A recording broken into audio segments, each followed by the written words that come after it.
I think that tribunal has blazed a trail of witness protection and support.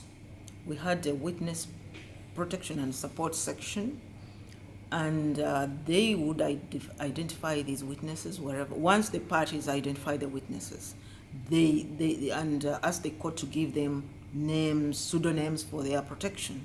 Then they were left to the witness protection unit for protection.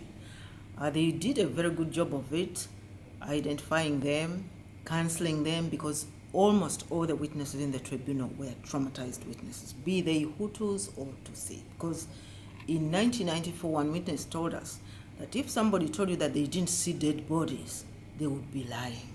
Because there were dead bodies everywhere, people lost relatives, everybody lost somebody.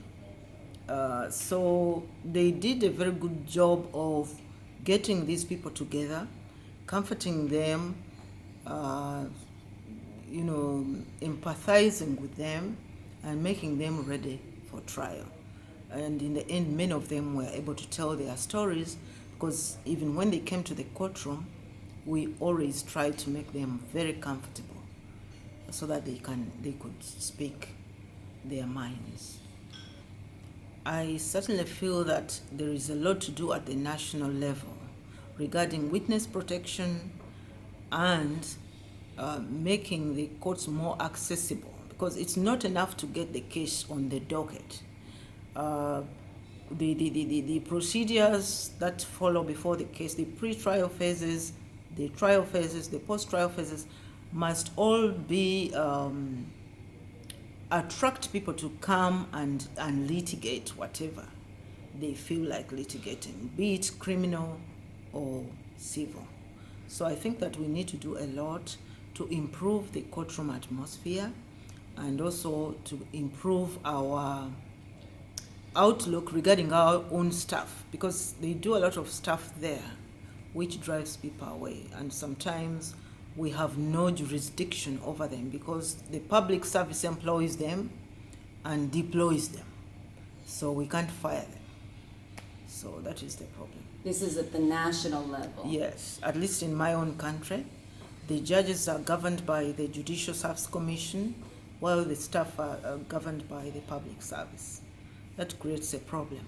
They are very poorly paid and indisciplined, and we've been trying to get this done since before I left to join the tribunal, and we have not succeeded yet. But I think that if we keep on harping on it, one day we will succeed to get them under the courts. And if the administrators are also not very alert to the issue, they can tarnish the image of the court. They take money.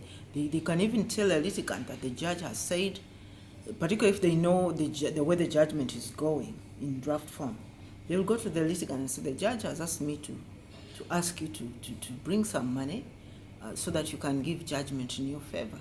One clerk did it to a judge, and when the judgment came, it was in the opposite direction. So the litigant went and faced the judge and said, but I sent money, why did you give judgment like this? So the judge entered into the arena, had the clerk arrested.